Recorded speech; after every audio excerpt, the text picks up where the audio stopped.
I think it's time for that the teams get their part. I don't think they're getting their part. I don't think they have been. Mission 1 accomplished, so proud of everyone's effort for that, and go into the Watkins Glen this weekend and try to go have a similar run. There are 3 things you can count on: death, taxes, and Penske Racing will be red hot when the playoffs start. You never know when you're just going to have an off weekend. I've kind of gotten the ability to have the platform that I want, and it is my platform, and I can speak to whatever I feel like talking about. We were in the mix, and it makes it a lot more fun when you're in the mix than you are just struggling and trying to figure out what direction to go. It's tough, and sorry for being bouncy the roads here. It's like if you have, the all-you-can-eat buffet every single day of the week, people are going to get tired of it, right? So if it's a special thing, I think people get more excited for it. Hi, Bo. Raise your hand up so she can see it. There you go.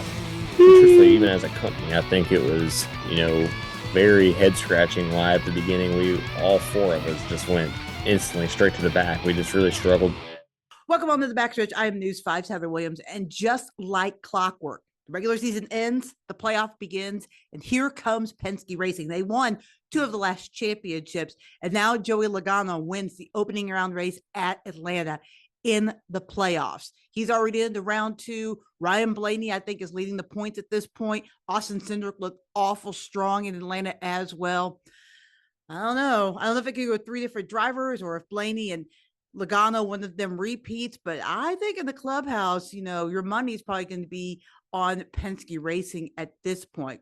And speaking of Penske Racing, we just so happen to have Ryan Blaney as our guest this week. So we'll talk about what makes this team so good when the pressure's on, when lights come on, when it's playoff time. What makes Penske Racing shine the brightest at this time of the year? We'll also talk to him about how he approaches the playoffs and just how the season's going in his kind of quest to repeat as the champion. So enjoy talking to Ryan. Always a great conversation with him. So we'll have that coming up. With Chris Carrier, we're going to talk about, of course, Penske and their opening round win, but also some of the drivers that are in a little bit of trouble. Denny Hamlin, I don't know what he was doing, but it didn't work. His plan to ride around in the back and not collect stage points and then hopefully not wreck, and he wrecked anyway. Not the finest moment for what I think is one of the smarter crew chiefs and smarter crews and teams in the garage area. Something going on there right now has not been their greatest hour for sure. And then also the trouble that Kyle Larson had. He dropped all the way from leading the points to 10th in the points now, I believe, after wrecking out so early. It was also not a great day for Chase Briscoe. But the good news for Briscoe is that he's only 10 points, not far back. Definitely something you can make up in a race. So there's still a little bit of light, a little bit of hope for Briscoe. Lots to get to. So let's get rolling. Joining us now is our crew chief, Chris Carrier, who is also the crew chief for the number 75 Food Country truck in the Craftsman Truck Series. Chris, there are 3 things you can count on: death, taxes, and Penske Racing will be red hot when the playoffs start. Joey Logano wins at Atlanta and moves on to the next round. So why is Penske so good this time of year? Heather, I think they're accustomed to doing things in such a ordered way. I mean, they are set in their ways. They have a very reliable system. They've raced so long and they've done so well. And they've been on the, let's face it, they're on the top of the food chain. So they have all the tools they need to figure out how to do this. And I think they intentionally, take the attitude of September is the time to be our best. That's the time to peak. And we've got good enough drivers, good enough race teams, good enough crew chiefs, good enough equipment, so on and so forth, that we're going to have to really mess up not to miss the playoff. So we're going to take our time. We're going to test as we go, use our testing abilities, our time, whatever it takes to find out what's going to be the best when September gets here. And now we've made fun of this ourselves before here. We talked about back in April and even May, and like, oh my gosh, what's the Ford team's going to do? They're, oh my goodness, we're going to have to let them all run soft tires and run gas bottles, just to keep up. And now here they are. And I think that this is really no surprise. Joey Logano said it best. He said, when it comes playoff time, that's when we hit our peak. That's when we're best. That's what we live for. And I think they just calmly do it all season long, that trying to figure out, okay, what makes these cars run? What is going to be? What can we count on when we get to the playoffs? What can we put? What can we put all our money on that is going to make us get in the playoffs and then be the guys to beat? And they've proven it year after year. And I think it's just they don't get too excited about it. They don't make knee-jerk decisions. They make very good decisions as they go. They don't get upset about it. They just kind of quietly do their business, and they keep to themselves, and they say, okay, they have confidence that they have the intelligence, the experience, the talent, the abilities, everything to be able to do this. And they don't shoot themselves in the foot. That's the bottom line. They've got Joey Logano and Ryan Blaney, and those guys, they've always had good drivers in those cars. The Brad Keselowskis and the Rusty Wallaces and the Kurt Busches and so on and so forth. They've got great drivers now, and they know that those guys have the talent. They know that people like Paul Wolf have the intelligence. The engineering department's bigger than the town of Bristol, and it's, they've got a lot to rely on, a lot to lean on. And I think that confidence in that, they just don't shoot themselves in the foot. They let their advantages work to advantage. So good for them. I don't think it's going to be the last race you're going to see that team win, that company win in the playoffs. Ryan Blaney's sitting there. He's going to win a race somewhere along the way. He's going to make it deep into the playoffs. And I think other Ford teams may be there also. I think Keselowski is sitting there ready. I think he's the same way. He learned when he was at Penske. He learned how to do this, how to run for championships. I think you're going to see him fall right in there. On the other end of the spectrum, some playoff drivers had big trouble at Atlanta. Yes. How worried should Chase Briscoe, Kyle Larson, and Denny Hamlin be right about now? Well, Heather, I don't think anybody's immune to this system. They've got a couple races now to try to win a race and work their way back, or have some really, really, really good finishes in all three of the next races, I believe, and say, okay, that's going to punch my ticket into the next round. This system doesn't give you much time. It's not very forgiving. And Kyle Larson, lost his car and crashed, very early, like on the 5th or 10th lap or something. Early in the race, and took out Briscoe. And then Hamlin, I really don't know exactly what the strategy was there, what was going on with his car from the time they got there, but he just had a disaster for a weekend. So now the pressure's on these guys. If they go to Watkins Glen's a place too, or any road race is like, you can have trouble. There's too much that goes on with brakes, transmissions, engines, gears, driveline, the whole 9 yards, that they could have failures there. And if they have a bad day at Watkins Glen, the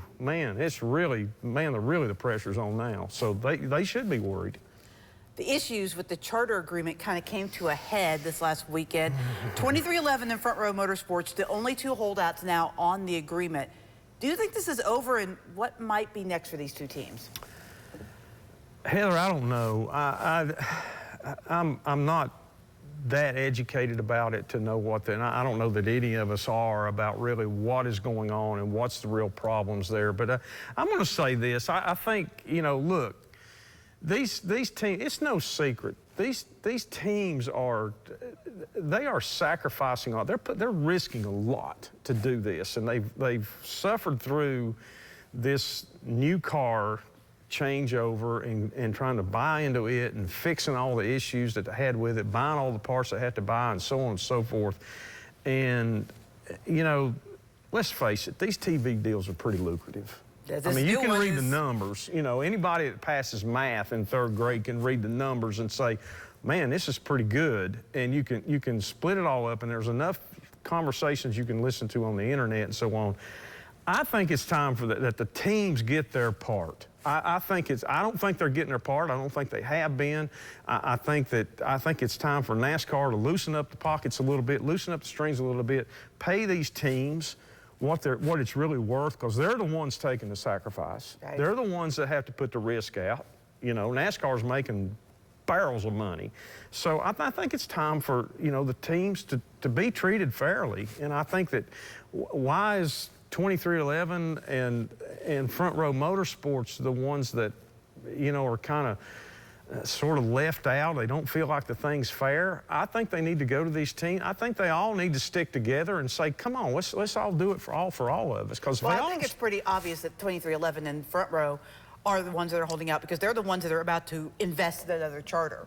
Good point. And so, excuse me, if they lose the value of those charters, then why would they want to invest? So I think those two are fighting for, you know, the value of what they're about to purchase. And they want to be, those teams want to have the power of having 3 teams or 4 or whatever they want to get to. I think now it's going to be you can only have 3 unless you grandfather 4 in, but they want to have as many they can so they can have as much information gathering as Hendrick Racing, Penske Racing, Gibbs Racing, all the others have, so they can be just as competitive when it comes race time. That's what they're in it for. They're wanting to win races, not just try to keep up.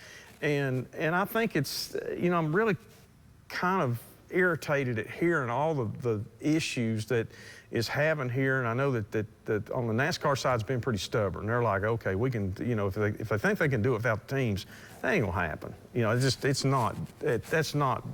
not going to happen. So come on, let's all get together and figure this thing out. There's enough money there where everybody can do fine.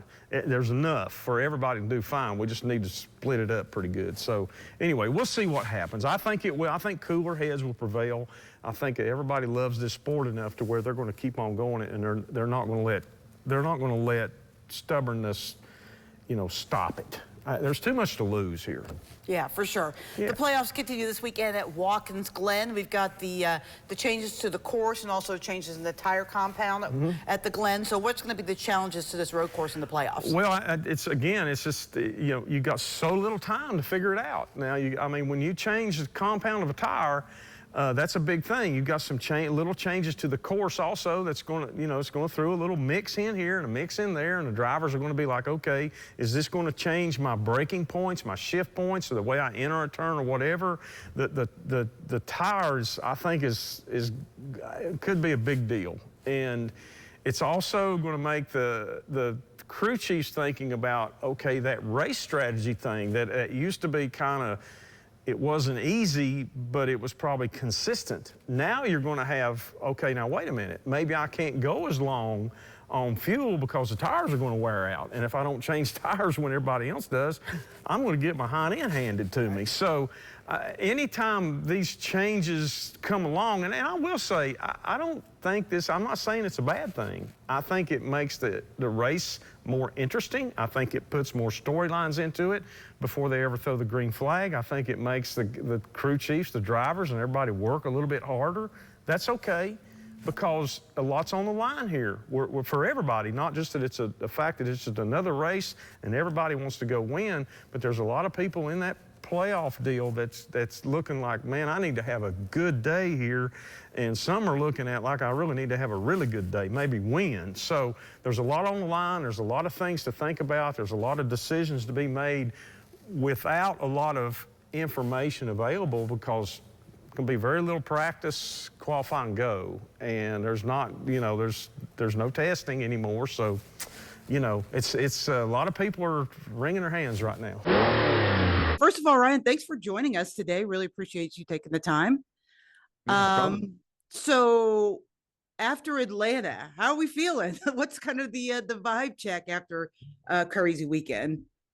Yeah, I thought we, you know, had a good day in Atlanta. You know, got a lot of points and had a shot to honestly win the race there at the end. And we got really lucky in an unlucky situation when we got caught up with the 17 of it not really hurting our car as bad as it could have.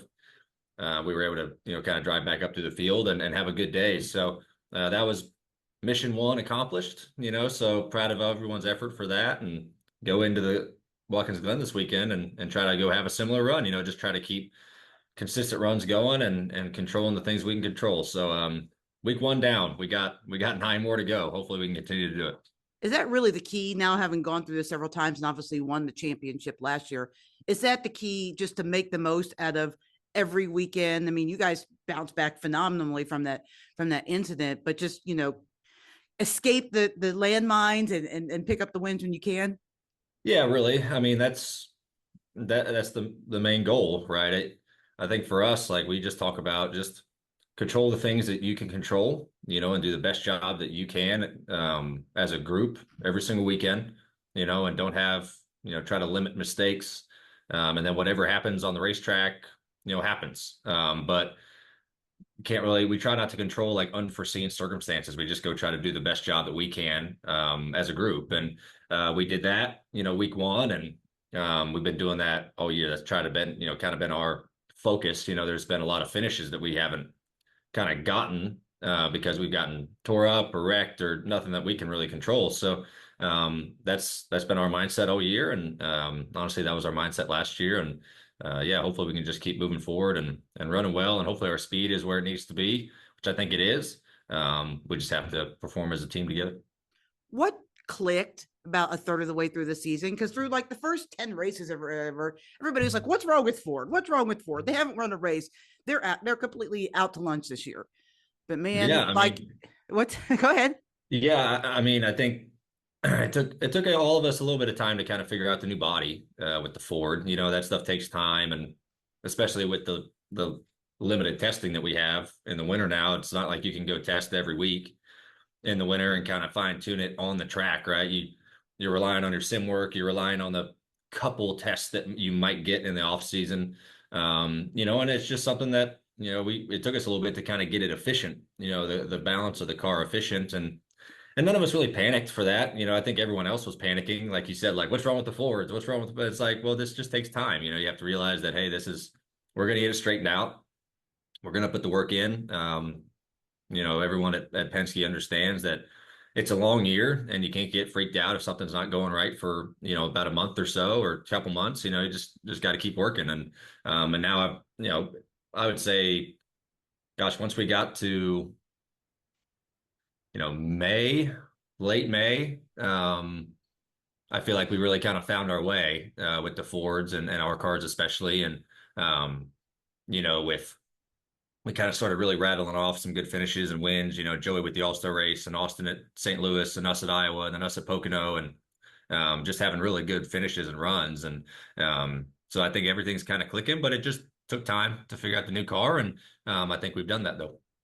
All year long, it seems like people talk about, Gibbs is the team to beat, or Hendrick is the team to beat. And then it seems like the playoffs come, nobody's talking about Penske, and there you guys are. Do you like it like that? Do you once again have everybody right where you guys want it? Because you, Joey, and Austin are all running really well as we get into the playoffs here. Yeah. And I think we're all running really well. I don't know. I mean, I feel like even when we had this string of like our camp, like I said, those races, St. Louis and the All-Star race and Iowa and Pocono and stuff like that, like Penske was we were kind of going on a tear there for a little bit, and no one was talking about us. Like, so I don't know why, everyone kind of puts us under the radar and stuff like that, but hey, I don't mind it at all. I don't mind people kind of maybe overlooking our group. I think our group enjoys that, just kind of doing our job and doing it efficiently and more efficiently than everybody else. They take a lot of pride in that. So, and then we understand, come playoff time, everyone knows, hey, this is where you got to have your best stuff. And the folks that we have, they do a great job at understanding when we need to, really work on our stuff if we're lacking behind, and they've done a good job at that. So, I think all of our cars are running really well right now. Hopefully we can keep that up. I'm in Bristol, which is next week. What position? I mean, obviously you'd like to win Watkins Glen, you don't have to worry about Bristol. But if that doesn't happen, how do you approach the cutoff race? Like, what's the mindset? Yeah, you just kind of see what spot you're in, points wise to the line. We're fortunate right now to be really well off right now. Hopefully we can have it, if we can't win the Glen, hopefully we can go have a really good points day and be, even better than what we are now, and gosh, I think if we have a really good day at the Glen, we could maybe even clinch the next round, before we even get to Bristol. If we, I don't know how many points you need to clinch ahead of the line, 50 something, but we're close, so that would be ideal, obviously, but you just understand the spot you're in. A good weekend, bad weekend, you go into the next week knowing what your task is and what your job is. And like I said, I try not to think too much of that, until the time's here. I try to take each week at a time, and put like 100% of my focus on this weekend. And then whatever happens Sunday, now Sunday night, I'm transferring to next Sunday, so I just try to keep it like visually. I have to keep everything right in front of me. For my final thought today, I want to talk a little bit about this charter agreement. I'll be honest with you, not a lot of us really know what's going on. You heard Chris mention it. Only the teams and the owners and NASCAR really know what's going on. But from the outside looking in, it's hard not to want to side with 2311. Now, let me be clear. Both sides have hand over fist money. Like nobody is, wanting for a cheeseburger on either side of this negotiation. Like there's plenty of money to go around.